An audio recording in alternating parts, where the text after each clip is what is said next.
오늘 죄가 가져온 것들이 무엇인가, 죄가 어떤 영향을 우리에게 미쳤는가에 대해서 오늘 말씀을 나누고자 합니다. 선을 넘지 말라 그랬는데 선을 넘었어요. 보암직스럽고 먹음직스러웠는데 건드리지 말아야 될 거였어요. 하나님하고 같아질 수도 없는데 하나님하고 같아질 거고 눈이 밝아져가지고 더 좋아진다라는 그 꼬드김에 하와가 속아 넘어갔고, 하와가 속아 넘어가니 아담까지도 바로 속아 넘어가서 선악과 열매를 따먹게 되었죠. 그리고 그 이후에 갑자기 당장 먹자마자 죽지는 않았으나 이제 죽을 수밖에 없는 운명에 처하게 된 거고요. 눈이 밝아졌다는 게 긍정적으로 계몽이 일어난 것이 아니라 굉장히 부정적인 계몽이에요. 없어도 되는 계몽이 일어난 거예요. 안 봐도 되고 몰라도 될 것까지 다 알게 되면서 수치심과 죄책감에 휩싸이게 되었고, 자기들이 벌거벗은 게 얼마나 창피한 건지 그때 깨닫게 되어서 부랴부랴 무화과 나무 잎으로 사람들이 그 아담과 하와가 몸을 가렸더라라고 나오면서 끝나요. 그리고 이제 에덴 동산에서 그 뒤에 그 수치심과 죄책감이 이렇게 들어와가지고 그렇게 된 상황 속에서 어떤 일이 벌어졌나 이제 오늘 볼까요? 그리고 어떤 벌을 받게 되었나, 그리고 그것 때문에 우리까지 지금 우리에게까지 어떤 영향이 지금 우리에게 오고 있나, 어떤 악영향이 우리에게 오고 있나, 죄의 결과가 무엇인지에 대해서 오늘 이 본문에서 설명하고 있는데요. 오늘의 이 본문 내용을 차례차례 이렇게 굉장히 주목해서 이렇게 한 절 한 절 굉장히 주의 깊게 봐야 될 필요가 있어요. 그래서 우리의 인생이 무엇인지에 대해서도, 그리고 인간이란 존재가 무엇인지에 대해서도 분명히 알려주는 오늘의 본문이죠. 8절 먼저 굉장히 죄책감, 수치심을 느껴가지고 아담과 하와가 어떻게 반응했고, 여기에서 지금 어떤 일이 있었나, 하나님의 음성을 들었고 그들은 어떻게 행동했나. 8절만 다시 한번 읽어보겠습니다. 오늘 본문 8절 다 같이 읽겠습니다. 시작. 여호와 하나님의 소리를 듣고 아담과 그의 아내가 여호와 하나님의 낯을 피하여 동산 나무 사이에 숨은지라. 이제 시간이 좀 흘러가지고 해가 질 때가 되니 하나님께서 동산을 거니시는 소리가 들렸네요. 평상시 같으면 하나님께서 이렇게 다니시고 임재하신 게 느껴지면 하나님과 소통하고 아담과 하와가 그렇게 했을 텐데, 갑자기 선악과 나무 열매를 먹고 그 다음에 이제 하나님께 반역죄를 저질렀잖아요. 그러니까 그들이 이게 눈이 밝아진 것도 밝아진 건데 무화과 나무 잎으로 가린 상태에서 이제 하나님의 얼굴을 피해서 동산 나무 사이에 숨었더라. 하나님께서 임재하는 이 소리를 듣고 그들은 굉장히 당황을 한 거예요. 그래서 하나님께서 오실 때 더 이상 하나님 앞에 나타날 수 없었죠. 그들은 알지 못할 죄책감과 수치심이 느껴지기 시작했고요. 그리고 벌거벗은 거 지금 숨겼듯이 하나님 앞에도 이제 나타날 수가 없었던 거예요. 그래서 스스로를 숨겼다. 여러분, 이게 참 어리석은 일이라는 거 우린 알아요. 여러분, 머리만 숨기고 몸은 뒤에 나와 있다고. 여러분, 그래서 뭐 새 대가리 닭대가 막 이런 얘기 하잖아요. 머리만 숨긴다고 그게 숨겨져요? 하나님이 우리 모든 피조 세계를 만드셨는데, 여러분, 우리가 하나님의 얼굴을 피해서 숨을 곳이 이 땅 가운데 어디 있겠어요?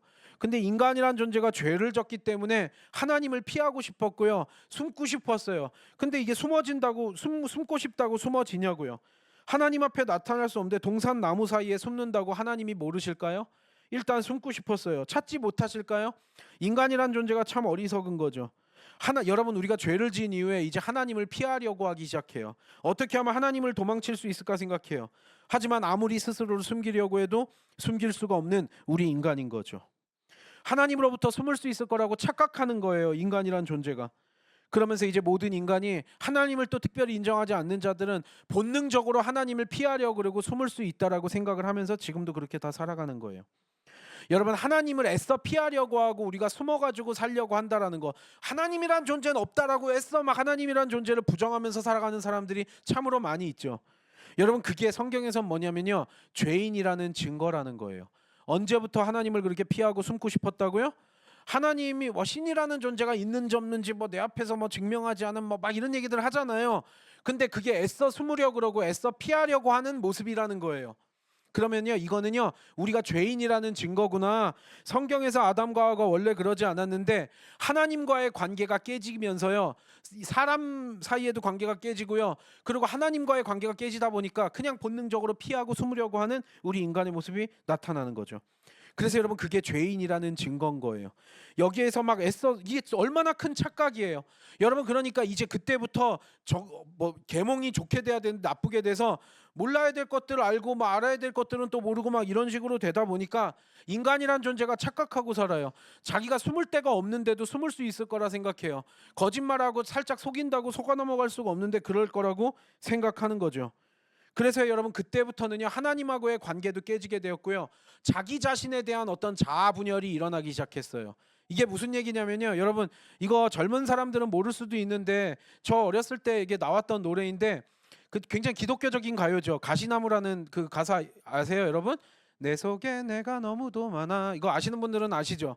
여러분 그게 굉장히 기독교적인 어떤 그런 가사잖아요. 내 속에 내가 너무도 많아졌어요. 내가 내 자신이 누구인지를 몰라요. 그러니까 내가 나 자신에 대한 어떤 객관화도 안 되고 자기 판단도 안 되고 내가 내 생각이 뭔지도 모르겠고 내 행동이 뭔지도 모르겠어요. 숨으려 그런다고 숨어지냐고요. 그럼 안 숨어진다라 그러면 빨리빨리 앞으로 나와야 되는데 안 되는데 자꾸 숨으려고 그래요. 안 되는 걸 하려고 그래요. 그리고 하지 말아야 될 것들은 하고요. 해야 될 것들은 안 하게 돼요. 인간이란 존재가 그리고 자기 자신이 왜 이렇게 살아가고 있는지도 몰라요. 하루하루 왜 살아가고 있는지 이제 막 분열이 일어나. 내가 지금 왜 이러고 있지? 돌이켜보면 맨날 우리 스스로를 내가 내 자신도 모르는 지경이 된 거예요. 하나님하고의 관계가 깨지고요. 자기 스스로하고도 이게 뭔가 이상해졌어요. 하나가 되지 않고 막 이게 분열이 돼요. 여러분 그러면서 이제 수많은 일들이 일어났어요. 오늘 여기에 보면은요. 왜 이런 일들이 벌어질까? 그래서요. 자기 만족이라는 것도 어느 순간에 없어졌어요. 내 스스로요 만족한다 뭐 서로 막 좀 잘난 척하고 뭐하고 뭐 이러기는 하지만 근본적으로요 돈 몇 푼 더 있다고 막 궁극적으로 만족하면서 하는 것도 아니고요. 뭐 그러면 내가 사랑받으면 좋을까, 결혼하면 좋을까, 애 낳으면 좋을까, 뭐 그런 생각들 하잖아요. 자기 만족이라는 게 궁극적으로 없어져요. 우리의 인생이라는 게 원래 처음에 에덴 동산에선 아니었거든요. 근데 하나님께서 죄를 지은 이후로 우리의 인생은 어떻게 디자인됐어요? 궁극적으로 아무리 여러분들이 뭐 물질적인 필요를 채우고 뭐를 채우고 해도요 만족이 없게 만들었어요. 내가 외모가 지금보다 더 잘나면 만족할까요?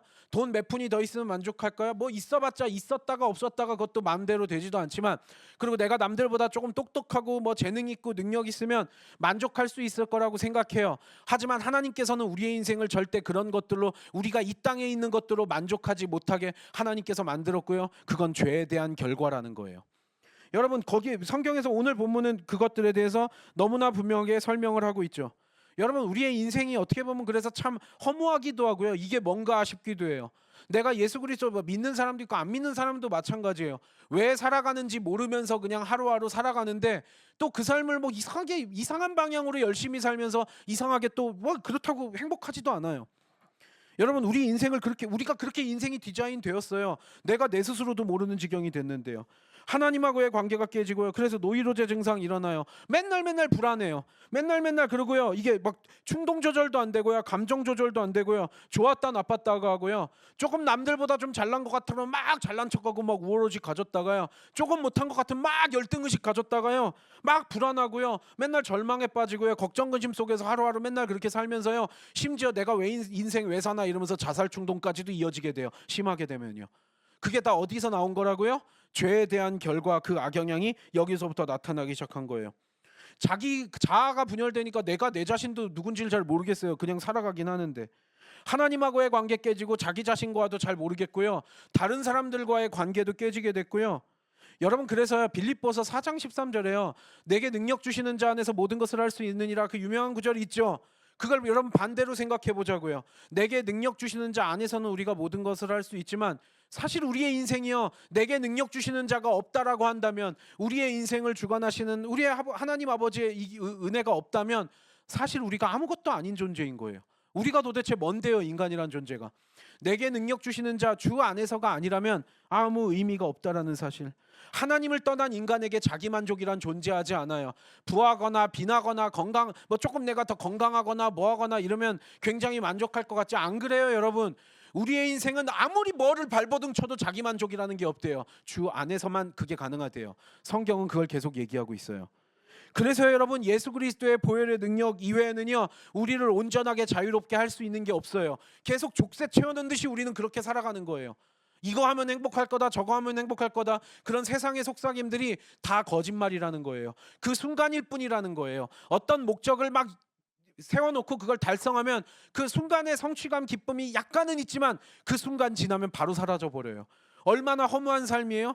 여러분 제가 막 청년들을 맨날 얘기하면 제가 이제는 외로워가지고요 결혼만 하면 될 것 같아요 막 이런 얘기들을 많이 막 상담 듣고 이번 주에도 하고 뭐 막 얘기했어요. 근데 저는 맨날 하는 얘기가 그거예요. 여러분 결혼해 보신 분들 알겠지만 결혼한다고 뭐가 해결이 돼요? 여러분 우리가 이게 좀 인생을 살다 보면 모르겠어요? 여러분 고등학교 때는 고3만 끝나면 내가 이제 막 내 인생 자유로워진다. 대학만 가면 내 삶은 피는 거야. 그리고 어른들이 그렇게 거짓말을 했어요. 대학 가면 고생 끝이다. 대학 가면 고생 끝이에요, 아니에요? 또 시작이에요. 뭐 공부도 공부지만 이제는 더 막 그때는 뭐 엄마 아빠가 막 이랬는데 이제 네 혼자 책임져라 이러면서 더 책임감만 커. 대학교 가니까 또 막 연애를 하래요. 또 막 연애는 못 하고 뭐 막 이게 뭐라 그 너무 해가지고 또 문제가 많이 생기고 막 그 음란의 이슈 이것 때문에 고난 받는 경우도 있지만 그것도 답이 아니고요. 또 그래봤자 또 막 인간이란 존재가 참 비열해가지고요. 이게 다 신실하고 진실된 사람 만나면 좋은데 그렇게 인생의 퍼센테이지가 그렇게 높지가 않네요.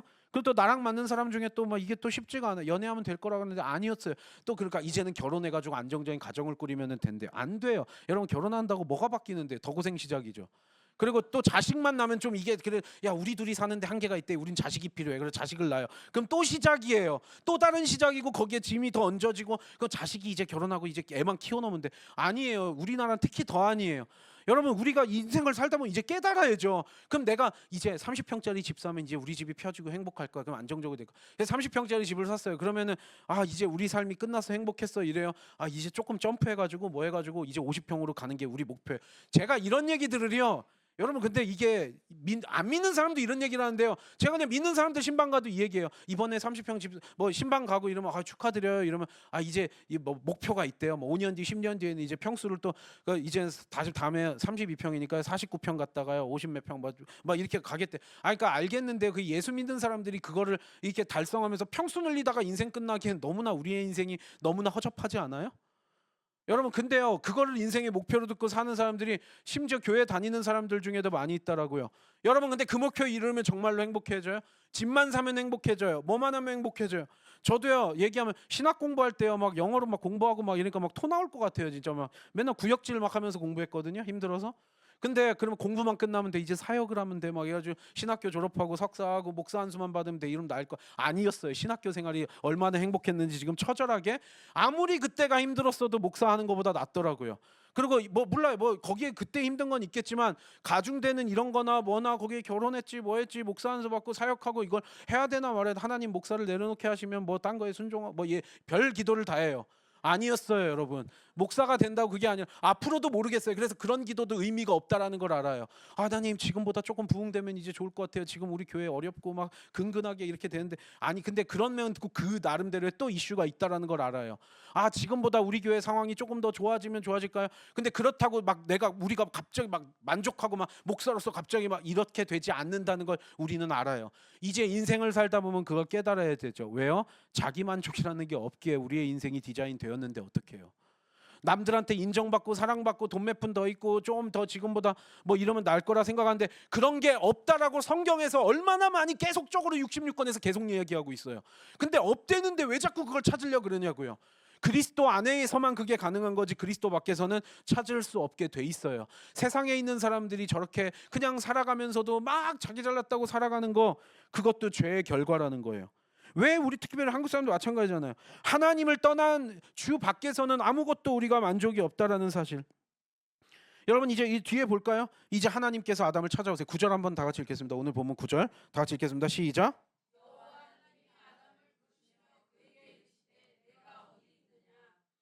하나님께서 아담을 먼저 찾아오세요. 보통요 아담이란 존재는 사람은요 사람 자체가 이제 하나님께 우리가 잘못했을 때나 누가 피해를 주거나 피해를 끼치고 이랬으면요 본능적으로 사람이 마주치면서 막 사과하고 화해하고 성숙한 사람은 그렇게 하겠지만 일단 본능적으로 피하려 들고요 어떻게든 도망치려고 해요. 회피하려고 해요. 그게 또 인간의 어떤 죄악된 본성 가운데 하나인데요. 아담이 먼저 하나님께 이실직고 하자. 하나님의 소리가 들렸어요. 하나님의 임재 소리가 들렸어요. 근데 동산 나무 사이로 숨었어요. 숨어진지도 않는데 착각하면서. 그러니까 뭐 결국에 하나님이 어디 있는지 모르시겠어요? 우리가 하나님 얼굴을 어떻게 감히 피할 수가 있겠어요? 하나님께서 먼저 찾아오세요. 그래서 말씀하세요. 아담아 너 어디 있느냐 이거는요 지금 하나님이 나 너 못 찾겠으니까 빨리 나와라 숨바꼭질하자 이거예요. 다 알고 계신데 너 뭐 하고 있니? 물어보시는 거예요. 하나님이 진짜 아담이 어디 있는지 몰라서 지금 이거 물어보셨겠어요? 하나님께서 아담에게 먼저 찾아오세요. 배반을 저질렀어요. 하는 정령 죽으리라 했어요. 하지 말라 그랬는데 아담에게 찾아오셔서 말씀을 하시죠. 그래서 이제 우리는 알잖아요. 무화과 나무, 이제 뒷부분 보면 알겠지만 무화과 나무 잎 떼고 가죽옷을 만들어서 입혀주시면서 하나님이 즉각적으로 죽이지 않으시고 또 용서하시고 받아주시는 장면이 또 여기에 나오기도 하는 거죠. 하나님은 이제 아담이 배반을 저질렀어요. 하나님하고 같아지려고 했었던 그 도전, 하나님께 반역죄를 저질러서 이제 우리가 왜 이런 관계가 깨지게 되었는지에 대해서 하나님이 물어보시러 오시는 거죠. 하나님께서 너 어디 있느냐, 이거는요, 너 무엇을 했고 왜 그런 일을 했느냐, 뭐 여러 가지 속뜻이 있겠죠. 근데 여기에서 이제 10절부터 12절 읽어볼까요? 10절부터 12절을 보면 아담이 대답 어떻게 하고 또 어떻게 되나? 10절부터 12절 시작.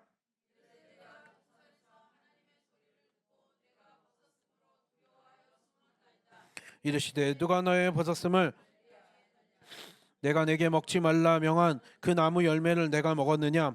아담이 이르되 하나님이 주셔서 나와 함께 있게 하신 여자 그가 그 나무 열매를 내게 주므로 내가 먹었나이다. 여기에 보면은요, 하나님이 왜 그렇게 숨었는지 물어보시지도 않았거든요. 근데 여기에서 이야기해요. 제가요 벌거벗고 있어가지고요 부끄러움이 느껴져가지고요 두려워갖고요 숨었습니다. 그러니까 제가 알지 못한 죄책감과 수치심이 오네요. 그래서 숨었습니다라고 이야기를 해요. 그러니까 하나님께서 누가 너 벌거벗어 가지고 부끄럽고 두렵고 그런 마음을 누가 줬느냐? 원래 그건 하나님이 처음 해주신 게 아니었어요. 죄책감도 수치심도 원래 우리가 가지고 있는 게 아니었다고요. 근데 선악과 나무 열매를 하고 하나님께 반역죄를 저지른 이후에요, 우리가 알지 못할 죄책감과 수치심이 우리 인간을 뒤덮기 시작을 해요. 그러니까 그렇게 되니까 하나님께 또 이야기를 해요. 그러면서 누가 너 벗었음을 알렸느냐? 누가 먹지 말라 명한 그 나무 열매를 내가 먹었느냐? 너 왜 그 열매 먹었느냐 이렇게 물어보시니까 그때 아담이 또 대답을 해요. 너 먹지 말라 그런 거 왜 먹었냐? 이 선만 넘지 말고 다른 거 다 허용했는데 왜 그거 선을 넘었어? 라고 하나님께서 물어보시니 아담이 12절에 대답을 하죠. 여러분, 인간이란 존재가 참 비겁해요. 인간이란 존재가 자기의 죄가 드러났을 때 순순하게 제가 잘못했습니다, 벌을 받겠습니다 이렇게 나오면 참 어떻게 보면은 감사할 일이죠. 근데 우리 인간이란 존재가 순순하게 자기의 죄를 자복하고 회개하려 하지 않아요. 그리고요, 자기의 죄가 있기는 하나 굉장히 그 죄를 축소시키고 싶어해요. 이게 무슨 얘기예요? 여기 12절 지금 읽어볼까요? 아담이 아이고 제가 잘못했습니다 이래요. 하나님이요 저 여자를 만드셨잖아요. 이거예요. 하나님이 주셔서 나와 있게 하신 그 여자가 지금 나를 꼬셨습니다 이래요. 아담도 비겁하게 제가 잘못했습니다. 여러분, 하나님이 아담에게 직접 명령하셨어요. 선악과 나무 열매 먹지 말라고. 근데요, 마치 하나님하고 여자를 더 크게 만들어요. 여러분, 우리 인간이란 존재가 참 이렇죠. 참 비열하고 야비하고 얍삽하고 이런 게 왜 그러냐면요, 여러분 지금 아담이 남자답게 진짜 뭐 내가 인정하고 내가 벌 받겠습니다 이게 아니라 먼저 하나님을 탓해요. 하나님이 저 여자 만드셨어요? 그리고 하나님이 만드신 저 여자가 나를 꼬드겼습니다. 그래서 내가 먹었습니다 라고 이야기를 하는 거예요. 궁금한 게 있어요. 여러분, 왜 이거 분명히 이게 우리가 인간적으로 보면은요, 뱀이랑 하와가 주범인 것 같고 아담이 공범인 것 같잖아요. 굳이 퍼센테이지를 따지는 거는 좀 무의미하지만 보면은 분명히 뱀이랑 하와가 주범이고 아담은 공범식으로 약간 뒤따라가지고 한 것 같은데, 하나님께서는요 뱀과 뭐 하와에게 먼저 말씀하시지 않고 아담에게 먼저 말씀을 하세요. 왜 아담에게 먼저 물으셨을까? 왜 남자에게 먼저 물으셨을까? 이것도 참 궁금한 이슈이긴 해요. 전 개인적으로 궁금하기는 해요. 뭐 정확하게 우리가 알 수 없죠. 다만 우리가 추측할 수 있는 거는요, 남자의 행동이 아마 남자의 그 행위가 남자 행위 안에 여자의 행위가 거기에 아마 포함되어 있었을 거예요.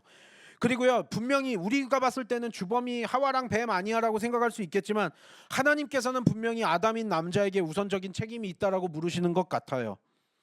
타락 이전에 분명히 관계는요, 하나님께서 아담에게 주도권을 주셨고요, 물론 동등한 관계로 여자를 만드셨지만 하나님께서 남편과 아내의 관계에서 아담이 대표였어요. 그리고 먼저 지으셨고 그 권리도 주셨고요, 선악과를 먹지 말라는 명령을 직접 받은 것도 아담이었어요. 그렇기 때문에 하나님이 아담에게 먼저 물어보시는 거라고도 우리가 생각할 수 있겠죠. 여기에서 보면은요 참 치사해요. 하나님 탓을 하고 여자 탓을 해요. 그러니까 마치 하나님을 더 크게 만들고 여자를 크게 만들면서 제가 죄는 지었으나 나의 죄는요 조금 축소시키려고 하는 어떤 본능?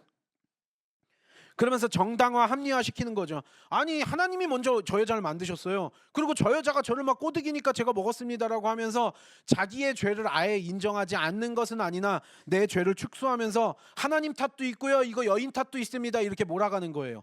그게 아담이 했던 반응이에요. 우리가 죄를 대면할 때 어떤 반응이 일어나요? 여러분 내가 죄인이라는 얘기를 하는데요. 여러분 왜 우리의 인생이 참 힘들까요? 여러분 예수님도 왜 십자가에서 죽으셨어요? 죄라는 게 참 무서워요. 예수님이 안식일 날 병자 고쳤다고 율법 어겼다고 죄인이래요. 그리고요 예수님이 성전을 막 뒤엎었어요. 너네 성전에서 왜 장사하냐? 여기가 니네 돈 벌어먹는 곳이냐? 그러면서 욕하시면서 이 독사의 자식들 막 욕도 하시고 성전 뒤엎으니 야 메시아는 저렇게 욕할 수가 없어. 메시아가 어디 성전을 더럽혀? 근데 유대인들은 지금까지도 이 얘기를 똑같이 하고 있어요. 그래서 메시아가 아니래요. 근데 그거는요 유대인들이 못 깨닫는 걸 그걸 어떻게 하겠어요? 여러분 근데 우리 인간이란 존재가 그러니까 예수님이 뭐라 그러세요? 야 내가 안식일 날 병자 고친 게 진짜 죄야? 너희들이 성전에서 더럽게 돈놀이 하는 거 가지고 내가 뭐라 그런 게 죄야? 저 죄인은 그 절대 하나님의 메시아가 될 수 없다 뭐 이러면서 끝까지 십자가에 매달아서 죽이려고 해요. 왜요?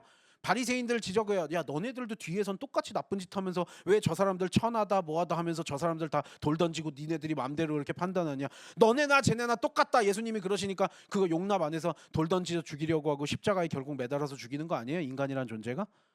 자기의 죄가 없다라고는 얘기 안 해요. 근데 그래도 쟤네들보다는 낫다예요. 그리고 쟤네들의 죄가 있고요. 자기들이 죄를 지어도 자기들은 죄를 질만해요. 나는 여러분 그래서 우리 인생이라는 존재가 다 변명하고 핑계 대려고 해요. 내가 이렇게 여러분 살인자들도 나름대로의 다 변명과 핑계가 있어요. 죽일만 해서 죽였다고 다 그러지 않아요, 여러분? 어떤 흉악한 범죄를 지어도요. 내가 잘못은 했으나 내 잘못에는 이유가 있다라고 변명하고 핑계 대는 게 우리 인간이에요. 아담도 마찬가지예요. 하나님이 잘못했어요?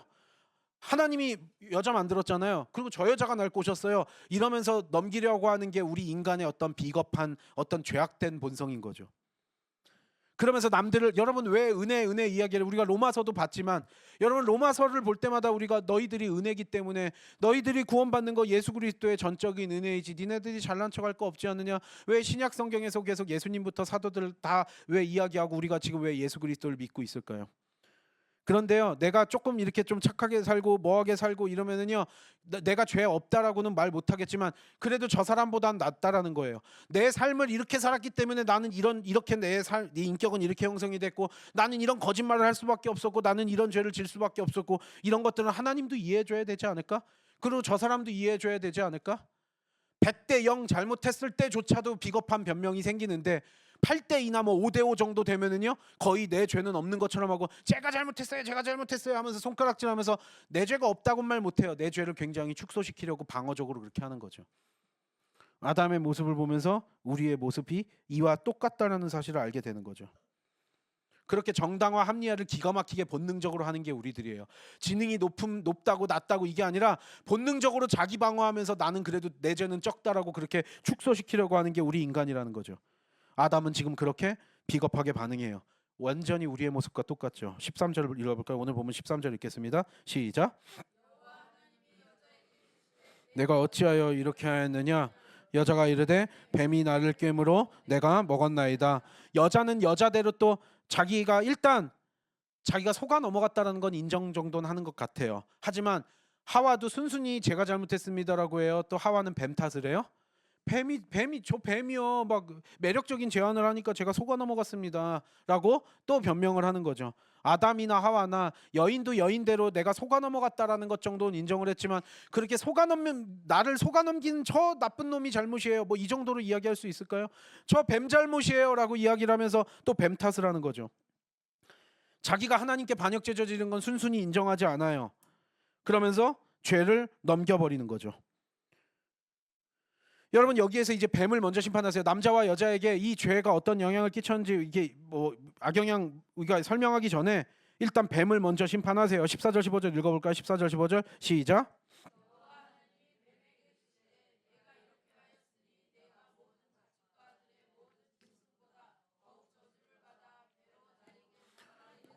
흙을 먹을지니라 내가 너로 여자와 원수가 되게 하고 내 후손도 여자의 후손과 원수가 되게 하리니 여자의 후손은 내 머리를 상하게 할 것이요 너는 그의 발꿈치를 상하게 할 것이니라 하시고 이제 보면은요 뱀을 먼저 심판하세요.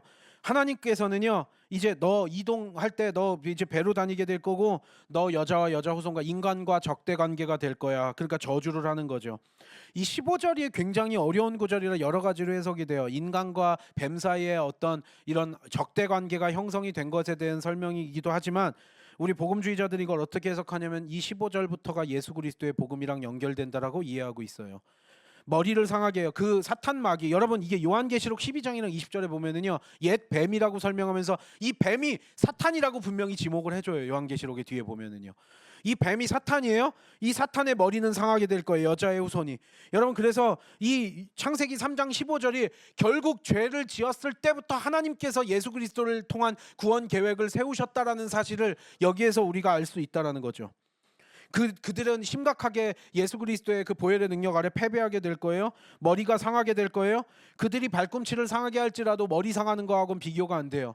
부상 정도는 입힐 수 있겠지만 그들은 치명상을 입게 될 거예요. 그 악한 마귀, 사탄 마귀 악한 세력은요. 뱀은 단순히 뱀 이상의 존재이기 때문에 이제 그들은 치명상을 입고 예수 그리스도로 인해서 다시 한번 우리가 구원의 기회를 얻게 된다는 사실. 결국 그 우리의 구원의 소망이 예수 그리스도를 통해서 완전하게 다 성취되고 이루어진다라는 사실이 이 창세기 3장 15절부터 암시되었다는 사실을 우리는 다시 한번 깨달을 수 있게 된 거죠. 그래서 죄의 저주가 이제 끊어져요. 죄의 저주가 있는데 그 저주가 예수 그리스도를 통해서만 끊어지고 이제 모든 인류가 구원을 받을 수 있게 되는 거죠. 죄의 결과로 어떤 일이 벌어졌나 이제 16절부터 19절에 쭉 나와요. 남자가 벌을 받고 여자가 벌을 받고 그리고 이제 땅 피조 세계가 벌을 받아요. 16절부터 19절 끝까지 읽어볼까요? 16절부터 19절 끝까지 읽겠습니다. 시작.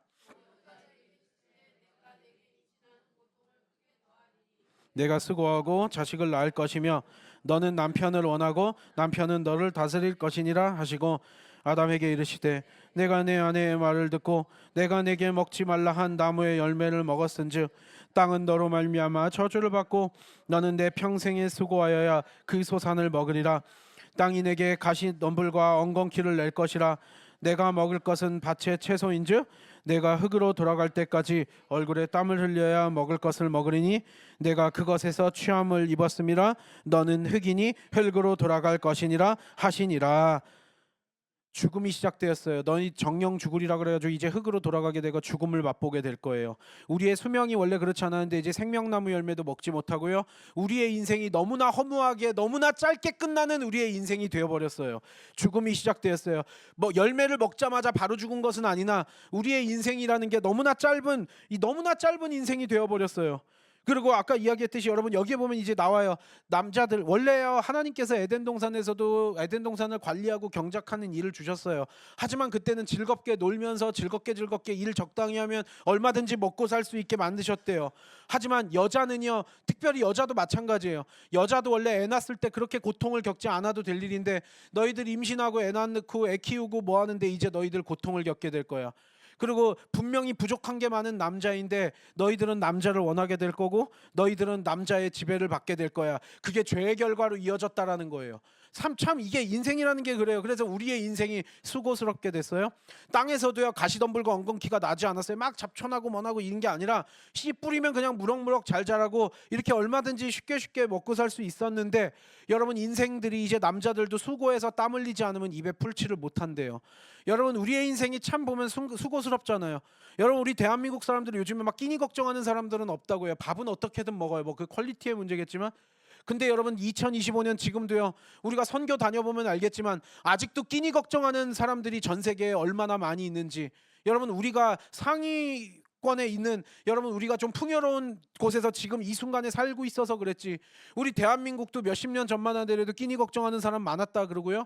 여러분 지금에서야 조금 그게 아니니까 밥 먹을 걱정은 안 해 뭐 이런 얘기 하겠지만 여러분 아니에요. 지금 이 순간에도 끼니 걱정 한 끼 한 끼 오늘은 뭐 먹을까 내일은 뭐 먹을까 하는 사람들이 아시아고 뭐 중남미고 어디고 아프리카고 여기저기에 얼마나 많이 있는지 아세요?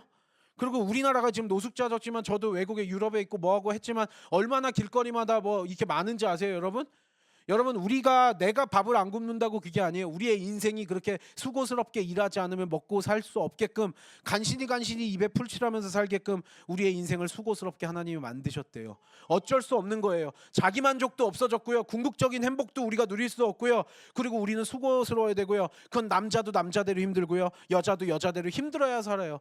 우리의 인생 가운데 기쁜 순간들이 순간순간 있는 것 같기는 해요. 하지만 큰 것 그림으로 보면은요. 참 수고스럽고 고통스럽고 고생스러운 순간이 많아요. 성경에서 그렇게 죄의 결과로 그렇게 되었다고 설명을 하고 있어요. 그러니까 나는 내 인생 80살, 90살 살 동안 날마다 행복했어. 나는 꽃길만 걸었어. 그런 인생은 성경에서 없다라고 설명을 해요. 그러니까 자꾸 그것을 찾으려고 하는 건 어리석은 일이죠. 성경에서 없대요. 왜요? 우리가 죄를 지었기 때문에요. 죄의 결과로 우리가 그렇게 되었대요. 여러분 그래서 타락의 결과로 그리고요 피조 세계까지 저주를 받아요. 남자와 여자만 벌 받고 저주받은 게 아니라 피조 땅까지 저주를 같이 받게 돼서 땅도 저주를 받게 돼서 우리가 더 고생하면서 이 땅 가운데서 살아가게 된 거죠. 다른 피조물들까지도 인간이 저지른 범죄가 영향을 미쳐서 다른 피조 세계 피조물들에게도 분명히 그 저주가 내려갔다. 그리고 이 저주는 우리 그 후손들인 우리 모두 인간에게 내려온다라는 사실이죠. 타락 이전과 이후가 너무나 달라진 거예요. 죄를 져서 타락하기 이전에는요 그러지 않았어요. 하지만 이후에 다만 하나님의 형상이 아직 우리 가운데 남아있기는 해요. 하지만 하나님의 형상이 우리 가운데 지금 없는 건 아니거든요. 하지만 하나님의 형상이 심각하게 뒤틀려지고 왜곡되어졌어요. 그래서 우리 인간이 가지고 있는 이 하나님의 형상은 왜곡되어 있고 뒤틀어진 상태라는 거예요. 온전한 하나님의 형상이 아니라요. 그리고 이제 그 죄의 DNA가 계속 물려져 가지고요. 그 유전자가 물려져서요. 우리는 죄인으로 태어나요. 우리는요. 내가 죄를 지어서 죄인인 것도 분명히 있지만 우리는 태어날 때부터 죄된 본성을 가지고 죄인으로 태어나기 때문에 우리는 절대 죽음에서 자유로울 수 없다라고요. 거기에서 우리는 심각하게 손상되었기 때문에 여러분 우리는 우리 스스로를 구할 수 없고요. 우리가 뭐 양심으로 구원받고 선행으로 구원받고 다 불가능하다라는 거예요. 그리고 자유의지도 근본적인 자유의지도 상당 부분 손실되었어요. 자유의지의 범위도 굉장히 제한돼요. 내가 노력해가지고 내가 뭐 해가지고 될 수 있는 부분이 일부분 개선시킬 수 있는 부분이 있으나 궁극적으로 그게 안 된다라는 사실을 우리는 분명히 알고 있어요. 그리고 기독교인들은 이제 그걸 깨달은 존재들인 거죠. 여러분 성경에서 그걸 설명하고 있어요. 로마서 8장 20절에서 22절이요. 로마서 8장 20절에서 22절 다 같이 읽겠습니다. 시작. 오직 굴복하게 하시는 이로 말미암음이라. 그 바라는 것은 피조물도 썩어짐의 종노릇한 데서 해방되어 하나님의 자녀들의 영광의 자유에 이르는 것이라. 그 피조물이 다 이제까지 함께 탄식하며 함께 고통을 겪고 있는 것을 우리가 아느니라. 우리 모두가 왜 이렇게 고통스럽게 하루하루 살아갈까요? 여러분 그러니까 피조물이 허무한데 굴복하는 게 문제래요. 우리 모두가 다 허무한데 굴복한대요. 그러니까 저도 살아보니까 참 그래요. 제가 그렇게 뭐 오랜 인생을 살았다고 말할 수는 없겠지만 여러분 돌이켜보면요. 과거를 돌이켜보면 내가 영적으로 조금씩 성숙한 자들은요. 한 5년 전에 10년 전에 20년 전에를 돌아보면은요. 막 이불킥할 상황들이 많아요. 굉장히 내가 그때 왜 그랬지? 내가 왜 그때 그렇게 생각했지? 그렇게 행동했지? 여러분 과거 생각해보자고요. 젊은 시절 어린 시절에 생각해보면 야 내가 그때 그 사람이랑 왜 그렇게 막 치열하게 싸웠고 왜 그렇게 시기 질투했고 내가 욕심냈고 지금 돌이켜보니까 너무나 부끄러운 일이네. 내가 그때는 그게 뭐 이루어지지 않으면 죽을 것처럼 막 아둥바둥하면서 막 간절하게 막 이렇게 절절하게 막 고통스럽게 하루하루 고민 근심 걱정하면서 잠도 못 이루고 막 이랬던 내가 세월인데 내가 5년 지나고 10년 지나고 20년 지나고 30년 지나서 과거를 돌이켜보니까 와 그거 진짜 아무것도 아니었는데 내가 왜 그렇게 허무한데 그거 아무것도 아니었는데 내가 왜 그렇게 그때 그렇게 마음 먹고 내가 왜 그렇게 힘들었을까? 사실 그렇게 힘들지 않았어도 될 일인데 내가 왜 그렇게 힘들었을까? 저도 그런 생각할 때가 많거든요. 와 그때 내가 그렇게 고민했던 거 지금 돌이켜보면 내가 그때 하고 안 하고 뭐 아무런 이 문제도 아니었어요. 내가 그렇게 아둥바둥 이 막 악물고 막 이렇게 할 일이 아니었어요. 근데 돌이켜보니까 너무 허무해요. 내 인생의 대세에 전혀 지장이 없는 일인데 나는 그때 잠도 못 자고 막 그렇게 아둥바둥했네요. 그 사람이랑 그렇게 갈등을 겪고 싸울 일도 아니었는데 막 죽자 살자 막 싸우고 뭐하고 막 내가 왜 그렇게 감정 서로 상하면서 왜 했는지 너무나 허무해요. 내 인생에 도움된 거 아무것도 없고 그냥 입을 차면서 그냥 쪽팔린 순간만이 내 순간에 남아있어요. 여러분 그래요 안 그래요 여러분? 만약에 여러분들이 물론 지금 과거로 돌아가도 그건 좀 힘들어요. 뭐 이런 것도 있을 수 있겠지만 사실 대부분 보면은요 너무나 허무한 거에 우리가 마음 쓰면서 우리의 인생을 허비한 것들이 너무나 많아요. 그거 내가 차라리 다른 거 해가지고 더 생산적이고 창조적이고 창의적인 일하면서 내가 했으면 내 인생이 지금보다 낫지 않았을까? 쓸데없는 것에 에너지 쓰면서 우리가 너무나 고통스럽게 힘들어하고 막 이런 경험들을 많이 하잖아요. 저도 그럴 때가 많이 있거든요. 여러분 그것도 그거 내가 과거에 그렇게 부질없는 거 먹고 살 일도 아니었고 아무것도 아니었는데 내가 그렇게 고생했다라는 거 돌이켜봐서 그거라도 깨달으면 그나마 그거 성숙하기라도 한 거죠. 여러분 그러니까 우리의 인생이 그렇게 허무한 거에 늘 굴복하면서 살아요. 아무것도 아닌 거에 막 굴복하면서 거기에 죄의 종로를 타고 썩어질 것에 종로를 타면서 살아요. 아무것도 내 인생에 이로울 것도 없고 막 행복해지는 것도 아니고 뭐도 아니에요. 근데 왜 마치 족쇄가 채인 것처럼 맨날 그렇게 고생하면서 하루하루 살아가냐고요. 왜요? 그렇게 종로로 탈 수 이게 죄의 결과래요. 죄 져가지고 우리의 인생이 그렇게 살 수밖에 없게 만들었대요. 그래서 예수 그리스도로 인해서 자유롭지 않으면은요 우리는 계속적으로 고통을 받는 거예요. 아까도 이야기했듯이 내가 하나님하고의 관계도 깨지고요. 내 자아가 다 분열이 되고요. 자기 만족도 모르게 되고요. 알지 못할 죄책감, 수치심 때문에 두려워하고요. 그러면서도 또 자기 의에 빠져요. 조금 내가 뭔가 하면 잘난 척해가지고 막 우쭐대면서 막 우월해지고요. 또 막 다른 사람이 나한테 조금이라도 해코지하거나 피해를 끼치면 뭐 원한을 맺고 복수하겠느냐 어쩌네 하고요. 내가 조금 남보다 선한 일 한 것 같으면 막 선한 일 했다라 그러고 막 내세우면서 나보다 못한 자들을 막 그렇게 비판하고요. 누가 나를 지적질하면은 어느 순간에 막 자기 방어 수동적이 돼가지고 막 방어하면서 막 변명하면서 막 이렇게 화내면서 그렇게 하고요. 그러면서 세상 자기 자신에 대한 이게 객관화가 안 되다 보니까 잘난 척했다가 막 열등의식 빠져가지고 또 막 좌절했다가 뭐 중내산해했다가 또 그러면서 자기 스스로를 제대로 용서하지 못하고 세상에서 자기가 제일 불쌍한 존재예요. 저도 참 이럴 때가 많았는데 이걸 깨닫게 된 순간이 어느 순간에 있었거든요. 저도 제 인생 살면서 뭐 내가 막 뭐 이건 아니겠지만 제가 제 인생에서 뭐 인생이 쉽지가 않아요. 맨날 나는 고생만 하고 막 사는 것 같고 내 맘대로 잘 안 되는 것 같고 막 이러면요 세상 자기가 제일 불쌍해요. 내가 이렇게 착하게 살라 그러고 몸부림치는데 하나님 왜 나는 이럽니까 원망하는 기도도 많이 했고 막 스스로 자기 연민에 빠져가지고 불쌍해져요. 근데 여러분 이게요 성경에서 뭐라고 설명해요? 죄의 결과로 이어지는 자아 분열 여기에서 다 파생되는 거예요. 자기 연민이 깊게 들여다보면 그 사탄 마귀가 우리를 그걸 가지고 노는 거예요. 우리가 뭐가 불쌍해요? 다 안 불쌍한 사람이 어디 있고 사연 없는 사람 어디 있고 하나하나 끄집어내면 겉으로 포장해가지고 이런 거지.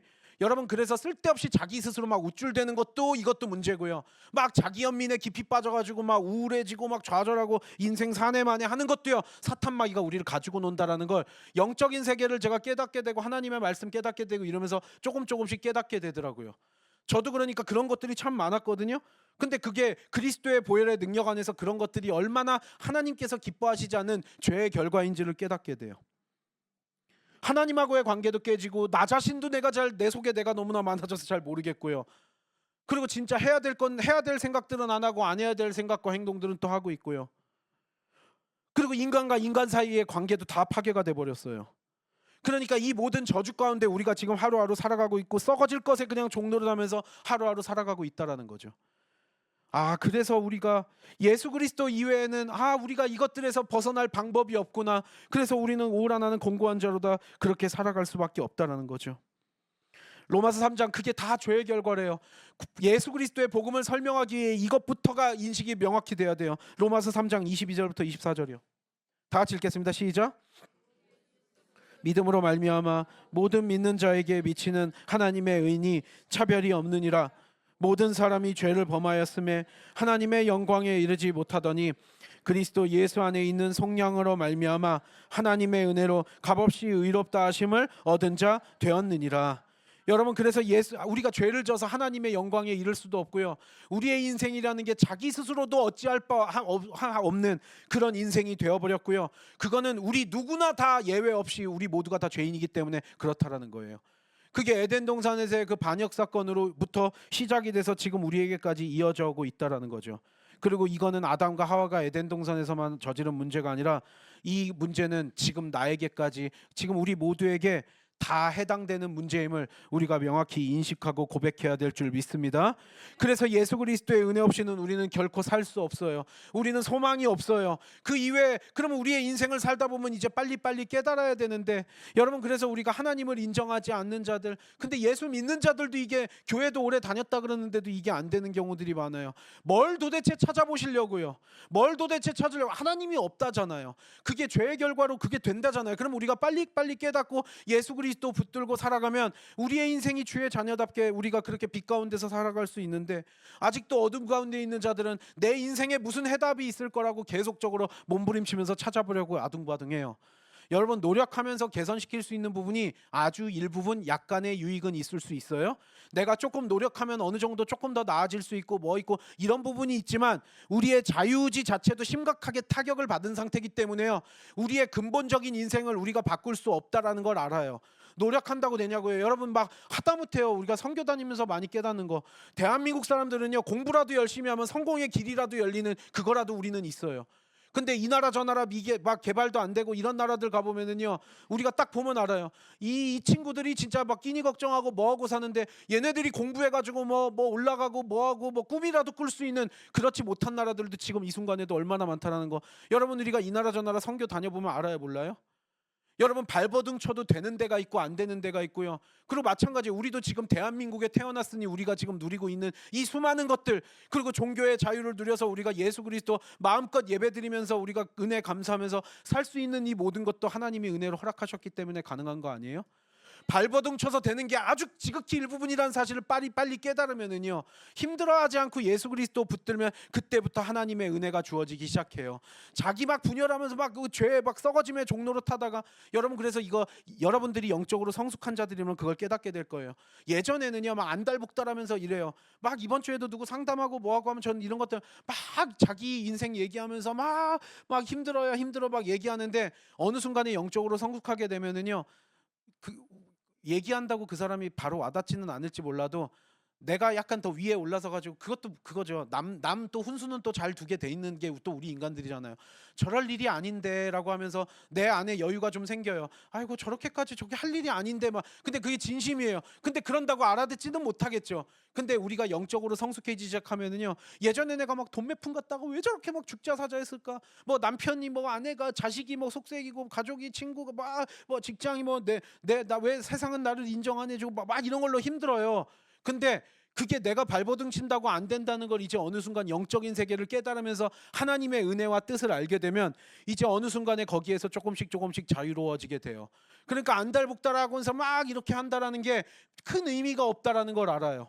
여러분, 그러니까 우리의 삶에서 그러면서 하나님이 주시는 은혜들과 그 기쁨들과 평안들을 누리기 시작하지, 이게 없으면은요, 여러분, 교회를 50년 다니고 80년을 다니고 뭐 직분을 받고 뭐하고 목사고 뭐 권사고 장로고 다 아무런 의미가 없어요. 주님이 주시는 평안과 기쁨을 누리질 못해요. 죄의 영향력에서 우리가 온전히 자유함을 누려야 되는데 그걸 우리가 빠져나올 수 없다라는 거예요. 그게 오직 예수 그리스도의 은혜로만 가능한 줄 믿습니다. 그래서 우리는 하나님을 인정하지 않고 그냥 세상 믿음이 연약하거나 믿음이 없는 사람들이 막 안달복달하면서 이러는 모습 보면서 우리는 그냥 좀 안타까울 뿐이죠. 아, 저럴 필요가 없는데. 저것도 세월 지나서 깨달은. 그래서 우리는 권면해주고 기도해주고 도와줄 수 있는 부분을 도와줄 뿐이지, 절대로 예수 그리스도의 그 영적인 그 만지심, 우리의 구원의 소망 없이 우리의 인생은 이 죄의 영향력에서 벗어날 수 없다라는 사실을 우리가 잘 늘 잊지 않고 기억해야 될 줄 믿습니다. 주 안에서 우리는 모든 것이 가능해요. 그래서 그리스도의 은혜 없이 살 수 없다라는 사실, 이 사실을 우리가 자복하고 주님 앞에 인정하고 주님 앞에 엎어지는 순간 예수 그리스도께서 우리를 자유하게 하시고 이 죄의 영향력에서 벗어날 수 있게 해주신대요. 이제 예수 그리스도의 역할이 그거예요. 보혈의 능력을 의지해서 산다라는 게 이거예요. 더 이상 우리가 허무한 거에 굴복하면서 살지 않아도 돼요. 썩어짐의 종로를 타지 않아도 된대요. 사도 요한도 이렇게 권면을 하죠. 요한일서 1장 7절에서 9절 마지막 이거 읽겠습니다. 시작.